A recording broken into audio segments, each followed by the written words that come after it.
आपके इस route map से याद है, धीरेन्द्र शास्त्री को जानते होंगे आप? हाँ। उनके बयान आते रहते हैं। वो कह रहे हैं कि हिंदू राष्ट्र बनाने से पहले हमें कट्टर हिंदू बनाने जरूरी है, और इसके लिए उनकी टीमें बागेश्वर धाम से बाकायदा निकल चुकी हैं। तो एक तरफ वो कट्टर हिंदू बना रहे हैं हिंदू राष्ट्र के लिए, अलग अलग जिलों को वो कह रहे हैं कि हमें छोटे स्तर पे काम करना होगा, पहले जिलों को हमें बनाना होगा। इस तरीके से हिंदू राष्ट्र की परिकल्पना अगर हमें पूरी करनी है तो राज्य में, जिलों में इस तरीके की पहले एक तैयारी करनी होगी, और उनकी टीम निकल चुकी है बाकायदा। तो दूसरी तरफ आप ये पदयात्रा कर रहे हैं, किसका असर जोरदार होगा? मुझे ये बताओ, कट्टर हिंदू बना लो तो फिर वर्ण तो नहीं रहेगा, ब्राह्मण नहीं रहेगा। कह रहे हैं जात पात भूल जाओ, और तो मैं कह रहा हूँ फिर ब्राह्मण नहीं रहेगा, तो ब्राह्मण कहाँ का? मनुस्मृति में, तो मनुस्मृति जला दो भाई। हिंदू बचाना ना आपको। अरे जब वर्ण व्यवस्था में ब्राह्मण है, क्षत्रिय है, वैश्य है, शूद्रों को तो कोई अधिकार ही नहीं था। तुम्हें पढ़ने का अधिकार नहीं था, तुम्हें गांव का सदस्य बनने का अधिकार नहीं था। आप तो प्रधानमंत्री बन गई। अब तो प्रधानमंत्री किस ताकत से बने? संविधान की ताकत से। नहीं तो ब्राह्मण तो तुम्हें श्राप दे के कुत्ता बिल्ली बना देता। वो तो श्राप देता कि तुम उसकी बगल बैठ के राजा बन के बैठोगे, वो श्राप देता कुत्ता बिल्ली बन जाओ भाई। पर संविधान ने तुम प्रधानमंत्री बना दिया, संविधान ने तुमको मुख्यमंत्री बना दिया, नीतीश जी को। तो अगर संविधान ना होता तो तुम उनकी नजर में कुत्ते बिल्ली होते। नमस्कार, द जनता लाइव देख रहे हैं आप, और मैं हूं आपके साथ पूजा, और इस वक्त मेरे साथ मौजूद हैं भंते वीणाचार्य जी। उनसे बातचीत करेंगे और समझने की कोशिश करेंगे कि बोध गया में 49 दिनों से जो धरना प्रदर्शन, आमरण अनशन पे जो भंते लोग वहां बैठे हुए हैं और बौद्ध धर्म को मानने वाले लोग वहां बैठे हुए हैं, उसकी परिस्थितियाँ, हालिया परिस्थिति क्या कुछ है, क्या कुछ आगे उसमें बदलाव और क्या नई योजनाओं के साथ वो उसमें जुड़ने की कोशिश कर रहे हैं, कैसे उसमें परिवर्तन की गुंजाइश है। भंते जी, सबसे पहला सवाल ये है कि आप क्या कुछ करेंगे, उससे पहले सरकार की ओर से कुछ हलचल समझ में आ रही है। प्रधानमंत्री नरेंद्र मोदी को हमने देखा कि वो पहुंच गए हैं दीक्षा भूमि, और वहाँ वो भंते सुरई ससई से मिलते हैं, मुलाकात करते हैं, जो कि इस पूरे आंदोलन के श्रोता रहे हैं एक तरह से। उसके अलावा अभी भी इस उम्र में भी वो आपके साथ प्रदर्शन कर रहे हैं। हमने देखा था कि पुणे में वो प्रदर्शन कर रहे थे, आमरण अनशन पर वो भी वहाँ बैठे थे, मार्च निकाला था उन्होंने, बिल्कुल। तो ऐसे में रामदास अठावले हैं जो 3 दिवसीय बिहार दौरे पर हैं, जिन्होंने नीतीश कुमार से मुलाकात की, उन्होंने वहाँ ज्ञापन सौंपा राज्यपाल को।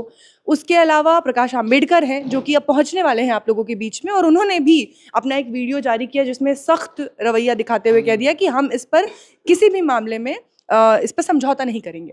तो अब राजनीति में ये मुद्दा जो है, अभी तक विधानसभा में था, अब सड़कों तक ये मुद्दा आ गया है, प्रधानमंत्री भी नागपुर पहुंच चुके हैं।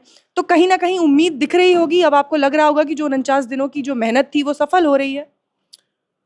जिस दिन प्रधानमंत्री जी नागपुर पहुंचे, दीक्षा भूमि पहुंचे, दीक्षा भूमि वो पावन पवित्र स्थल है जिस भूमि पर 14 अक्टूबर 1956 को परम पूज्य बाबा साहब डॉक्टर अंबेडकर जी ने खड़े होकर 7 लाख अनुयायियों के साथ धम्म की दीक्षा ली थी। कौन से धम्म की दीक्षा ली थी? जिस धम्म को सिद्धार्थ गौतम ने बोध गया में प्राप्त किया था। क्या कनेक्शन है ये पूरा? बोध गया का और नागपुर का पूरा कनेक्शन है, क्योंकि जिस धम्म की दीक्षा बाबा साहब डॉक्टर अंबेडकर जी ने नागपुर में ली थी, वो धम्म सिद्धार्थ गौतम ने बोध गया में प्राप्त किया था। उसी दौर में जब ये धरना 48 दिन चलते हो गए, तो हमें खबर मिली कि 40वें दिन, 40वें 47वें दिन शायद प्रधानमंत्री जी नागपुर पहुंच गए, और नागपुर पहुंच के बाबा साहब डॉक्टर अंबेडकर जी के सामने नतमस्तक हुए, नमन किया। मुझे लगता है कि वो प्रायश्चित कर रहे हो, प्रायश्चित कर रहे होगे कि मुझसे बड़ी भूल हो रही है, अब उस भूल को सुधारने का वक्त आ गया। और उसी दौरान हमारे पिछले आंदोलन के जो नेतृत्व करता रहे, जिनके नेतृत्व में पूरा आंदोलन खड़ा हुआ, और आज भी उनका नेतृत्व चल रहा है पुणे और महाराष्ट्र में। अभी भी उन्होंने, मुझे लगा 87 साल की उम्र उनकी है, और 87 साल की उम्र में वो पैदल मार्च निकाला उन्होंने धरने प्रदर्शन अभी भी दिए। तो उनसे मुलाकात हुई, शायद हो सकता है उन्होंने जाना हो क्या है महाबोधि महाविहार का मामला, किस तरह से आपने पिछले आंदोलन को लीड किया था, किस तरह से आपने आंदोलन को देखा था, और क्या अब इसमें कुछ हो सकता है। तो मैं एक सकारात्मक सोचता हूँ, ये सोच सकता हूँ कि हो सकता है कि इस बीच पे बात हुई होगी, उम्मीद है। और मैं ये मानता हूँ कि भंते सुरेश ससाई बात को कहने से चूके नहीं होगी। और आपको लग रहा है कि प्रधानमंत्री जो हैं वो कुछ बेहतर सोच रहे हैं पर दबाव में है? हाँ, दोनों चीजें। सोचना तो उनकी एक जिम्मेदारी है, वो सोचना इसलिए जिम्मेदारी है कि वो इस बार तो बोल के आगे बुद्ध की धरती से आया हो, अगले बार फिर बोलेंगे कैसे? वो अगली बार कैसे बोलेंगे, वो ये तलाश रहे कि अगर मैं अगली बार जाऊंगा और ये कैसे कहूंगा कि बुद्ध की धरती से आया हूं, क्योंकि ये आंदोलन तो दुनिया में चला गया, ये तो दुनिया के कोने कोने में चला गया कि महाबोधि महाविहार पर इंदौर ब्राह्मणों कब जाएगा। तो जब मोदी जी जाएंगे इस बार विदेश, तो वो ये कैसे बोले कि वो बुद्ध की धरती है? शायद तो लोग पूछ लेंगे कि बुद्ध की धरती पे तो बुद्ध के मंदिर को कब्जा रखा है। तो मुझे लग रहा है कि ये तो चिंता उनके भीतर है कि अगली बार जाओ तो बोल सकूं, पर ये डर भी हो कि ब्राह्मणों से कैसे बचूं। अच्छा, ब्राह्मणों का डर है मोदी जी? ब्राह्मणों का भी डर है उसे। ब्राह्मणों का डर तो मैं कह रहा प्रधानमंत्री को भी है, ब्राह्मणों का डर तो चीफ जस्टिस को भी है, ब्राह्मणों का डर तो पहले जो मैं जब ये बीटी एक्ट बना पंडित जवाहरलाल नेहरू को भी था, राजेंद्र प्रसाद को भी था। तो ब्राह्मणों का डर तो उनको सता रहा। तो ये हम ये कहेंगे कि ब्राह्मणों के डर से बाहर निकलो, संविधान आपके हाथ में। अरे जब वर्ण व्यवस्था में ब्राह्मण है, क्षत्रिय है, वैश्य है, शूद्रों को तो कोई अधिकार ही नहीं था। तुम्हें पढ़ने का अधिकार नहीं था, तुम्हें गांव का सदस्य बनने का अधिकार नहीं था। आप तो प्रधानमंत्री बन गए। अब तो प्रधानमंत्री किस ताकत से बने? संविधान की ताकत से। नहीं तो ब्राह्मण तो तुम्हें श्राप दे के कुत्ता बिल्ली बना देता। वो तो श्राप दे देता कि तुम उसकी बगल बैठ के राजा बन के बैठोगे, वो श्राप देता कुत्ता बिल्ली बन जाओ भाई। पर संविधान ने तुम प्रधानमंत्री बना दिया, संविधान ने तुमको मुख्यमंत्री बना दिया, नीतीश जी को। तो अगर संविधान ना होता तो तुम उनकी नजर में कुत्ते बिल्ली होते।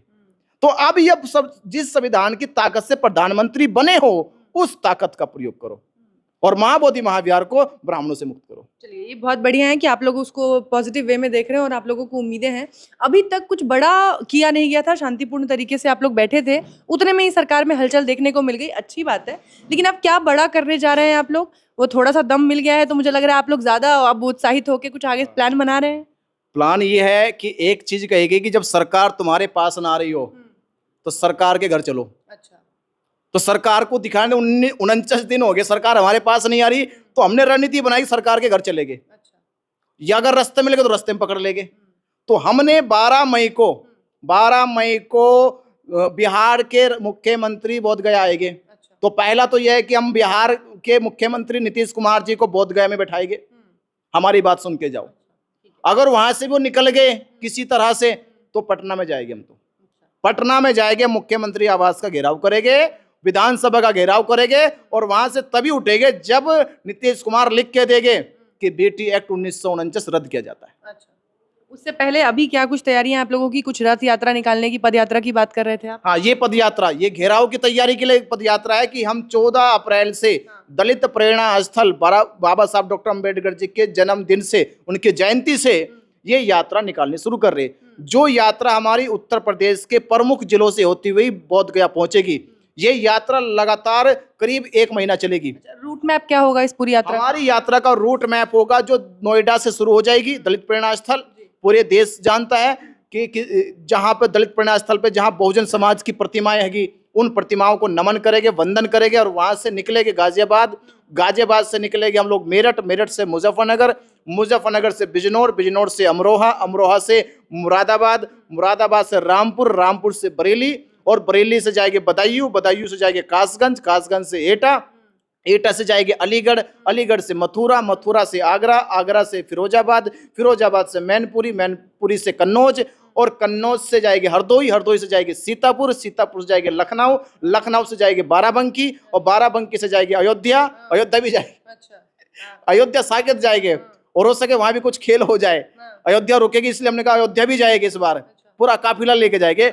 अयोध्या के बाद जाएंगे हम लोग अम्बेडकर नगर, अम्बेडकर से जौनपुर, जौनपुर से आजमगढ़, आजमगढ़ से मऊ, मऊ से बलिया, बलिया से गाजीपुर, गाजीपुर से बक्सर बिहार आ जाएगा और फिर आरा, आरा से फिर पटना बिहार की राजधानी और पटना में एक बार कह के चलेगा, समझ लो बात को, एक बार कह के जाएंगे। मिल लिए तो बढ़िया, आप मिल गए तो ठीक है, पटना में मिल गए तो ठीक है, नहीं तो फिर बोधगया में पकड़ लेंगे और फिर हम बोधगया पहुंच जाएंगे। ये रूट मैप आपने जो पूरा याद किया है, कंठस्थ हो गया आपको, तो इससे लग रहा है कि तैयारी जो है वो बहुत दमदार है, क्योंकि आपने पूरा रूट मैप याद कर लिया। आपके इस रूट मैप से याद है, धीरेन्द्र शास्त्री को जानते होंगे आप, उनके बयान आते रहते हैं। वो कह रहे हैं कि हिंदू राष्ट्र बनाने से पहले हमें कट्टर हिंदू बनाने जरूरी है और इसके लिए उनकी टीमें बागेश्वर धाम से बाकायदा निकल चुकी हैं। तो एक तरफ वो कट्टर हिंदू बना रहे हैं, हिंदू राष्ट्र के लिए अलग अलग जिलों को वो कह रहे हैं कि हमें छोटे स्तर पे काम करना होगा, पहले जिलों को हमें बनाना होगा। इस तरीके से हिंदू राष्ट्र की परिकल्पना अगर हमें पूरी करनी है तो राज्य में, जिलों में इस तरीके की पहले एक तैयारी करनी होगी और उनकी टीम निकल चुकी है बाकायदा। तो दूसरी तरफ आप ये पदयात्रा कर रहे हैं, किसका असर जोरदार होगा? मुझे बताओ, कट्टर हिंदू बना लो तो फिर वर्ण तो नहीं रहेगा, ब्राह्मण नहीं रहेगा। कह रहे हैं जात पात भूल जाओ, और तो मैं कह रहा हूँ फिर ब्राह्मण नहीं रहेगा तो ब्राह्मण कहाँ का? मनुस्मृति में, तो मनुस्मृति जला दो भाई। हिंदू बचाना ना आपको तो मनुस्मृति जलानी पड़ेगी, वेद जलाने पड़ेगा आपको, पुराण जलानी पड़ेगी आपको, क्योंकि वहां हिंदू कट्टर नहीं बना रहे, वो करे कट्टर ब्राह्मण बनाओ, कट्टर क्षत्रिय बनाओ, कट्टर वैश्य बनाओ और कट्टर शूद्र बनाओ, यानी वर्ण व्यवस्था कट्टर होनी चाहिए। एक भी शास्त्र में बताओ, रेफरेंस तो धीरेन्द्र शास्त्री, शास्त्रों को पढ़ते होगे, शास्त्री भी बन गए हो तो शास्त्री पढ़ के तो बने होगे, तो एक भी मुझे रेफरेंस दे दो वेदों का कि एक वेद ने कहा कि कट्टर हिंदू बनाओ। वो कहते कट्टर वर्ण व्यवस्था बनाओ। दयानंद सरस्वती ब्राह्मणों के सबसे ज्यादा समझदार विद्वान माने जाते हैं। अकेले ब्राह्मण ने अपना अलग धर्म बना के शुरू कर दिया था, आर्य समाज बना दिया। उसने कहा था मैं सारे शास्त्र रख रहा हूं और ये सारे जितने पंडित पुरोहित है, अपने लोग रहे पंडित पुरोहित आ जाओ, ये जो आडंबर फैलाते, एक भी तो आके कहो इन शास्त्रों में हिंदू कहां लिखा है, कौन सा धर्म हिंदुओं का है? अरे हमारा धर्म तो आर्य है, हमारा धर्म तो वैदिक है। वैदिक परंपरा कट्टर होनी चाहिए, ब्राह्मण परंपरा कट्टर होनी चाहिए, आर्य परंपरा कट्टर होनी चाहिए, वर्ण व्यवस्था कट्टर होनी चाहिए। तो ये तो भारत के बहुजनों को और भारत के भोले भाले लोगों को बेवकूफ बनाया जा रहा, क्योंकि कभी हिंदू कट्टर हो नहीं सकता। कट्टर होगा तो ब्राह्मण हो जाएगा, और ब्राह्मण कट्टर है। सारे मंदिरों पे हिंदुओं के नाम पे कब्जा किया गया और पूजा पाठ कौन कर रहा? ब्राह्मण कर रहा। सारे मंदिरों पे कब्जा किस नाम पे किया? हिंदुओं के नाम पे किया, हिंदुओं को दिखाकर किया गया। और पूजा पाठ कौन कर रहा? धन कौन लूट रहा? वहां के सारी मेवा मलाई कौन खा रहा? ब्राह्मण खा रहा। तो कट्टर ब्राह्मण तो हो सकता है, कट्टर हिंदू नहीं हो सकता। मतलब आपके हिसाब से जो हिंदू राष्ट्र की परिकल्पना वो कह रहे हैं, कट्टर हिंदू जो बना रहे हैं वो सिर्फ ब्राह्मण होंगे, उसमें छोटी जातियों के लिए कोई जगह? बिल्कुल जगह नहीं की। ये तो केवल उनको चश्मा चढ़ाया जा रहा हरे रंग का, सूखी घास को हरी देख लो भाई। तो इस सारे भोले भाले बेचारे पढ़ना जानते नहीं है, लिखना जानते नहीं है, क्योंकि इनको तो गाय का गोबर खिलाया जा रहा, गाय का मूत्र पिलाया जा रहा। इनको तो वो सारे वो कहते हैं कि जाओ पशु जानवर के गौमूत्र खाओ पियो। तो ये गौमूत्र किसको खिला रहे? ये उन्हीं हिंदू खिला रहे, ब्राह्मण तो नहीं खा रहा। ब्राह्मण ना खाएगा कभी, ब्राह्मण तो मेवा खाएगा, वो तो दूध घी खाएगा। और सारे हिंदुओं को कहे कट्टर हो जाओ। कट्टर कैसे बनेगा हिंदू? तो गौमूत्र खाओ पियो, ऐसे कट्टर बनेगा ये नहीं। कट्टर बनाने के जब इनके संस्कार करेंगे, देखो संस्कार में बता रहा हूं, जनेऊ संस्कार इनका होता था पहले। तो जनेऊ कौन पहन सकता? ब्राह्मण पहन सकता था। जब क्षत्रियों ने जाके इनके सामने घुटने टेके, इनसे सामने हाथ जोड़े रहे, हमको भी थोड़ा सा हक दे दो, तो कहा कि चल ठीक है तुम भी जनेऊ पहन लो। तुम पर जनेऊ कौन सी पहनना? तो पहनना उसके सूत के धागे की जनेऊ पहनना, रेशम की नहीं पहन सकते। फिर जाके बनिया खड़ा हो गया इनके पास, वैसे खड़ा हो गया, हमको भी कुछ दे दो भाई, हम तो तुम्हारी सेवा करते, दान पुण्य करते, जो भी कुछ कमाते उसका 50% तुम्हें दान चढ़ा देते, हमें भी कुछ दे दो। तो उसका भी संस्कार कर दिया उन्होंने। किससे? सण के जनेऊ से, जो निकल सण होता है उसकी जनेऊ से इसका संस्कार कर दिया। शूद्रों का कभी नहीं करा, महिलाओं का कभी नहीं करा। तो अब मैं कह रहा हूं कि जब इनको कट्टर हिंदू बनाने का संस्कार होगा तो जनेऊ तो पहनाएंगे नहीं, ये कोई सा जनेऊ नहीं पहनाएंगे तो क्या खिलाएंगे? वो प्रचार उन्होंने कर दिया है कि कट्टर हिंदू बनना है तो गौमूत्र पीना खाना होगा, गोबर खाना होगा, तो कट्टर हिंदू हो जाओगे। तो हिंदुओं को मैं कह रहा भाई, अगर गाय का गोबर खाने के लिए तैयार हो तो कट्टर हिंदू हो जाओ। वरना आपका लगता है कि उनके टीम में जाने से बेटर है कि आपकी रथ यात्रा और पद यात्रा में स्वागत है? हाँ बिल्कुल स्वागत है। नहीं तो आओ, वापसी करो अपने घर की। अरे सम्राट अशोक के वंशज हो तुम, हर्षवर्धन के वंशज हो तुम, चंद्रगुप्त मौर्य के वंशज हो तुम, राजा कनिष्क के वंशज हो तुम, बुद्ध के वंशज हो तुम, पेरियार के वंशज हो तुम, साहू के वंशज हो तुम, ललित सिंह यादव के वंशज हो तुम। तो आपके महापुरुष तो ऐसे ऐसे हुए जिन्होंने पूरी दुनिया में ख्याति प्राप्त कर ली, आप तो उनके वंशज हो। तो वापसी करो घर की। तो इस पद यात्रा के साथ साथ आप ये नारा भी रख रहे हैं कि लोगों को जोड़ सके, जो लोग अभी भ्रमित हैं वो वापसी करें? हाँ बिल्कुल वापसी करें। यात्रा कह रही है कि विरासत को बचाने के लिए घर वापसी जरूरी है। बहुत बहुत शुक्रिया आपका भंते जी, धन्यवाद।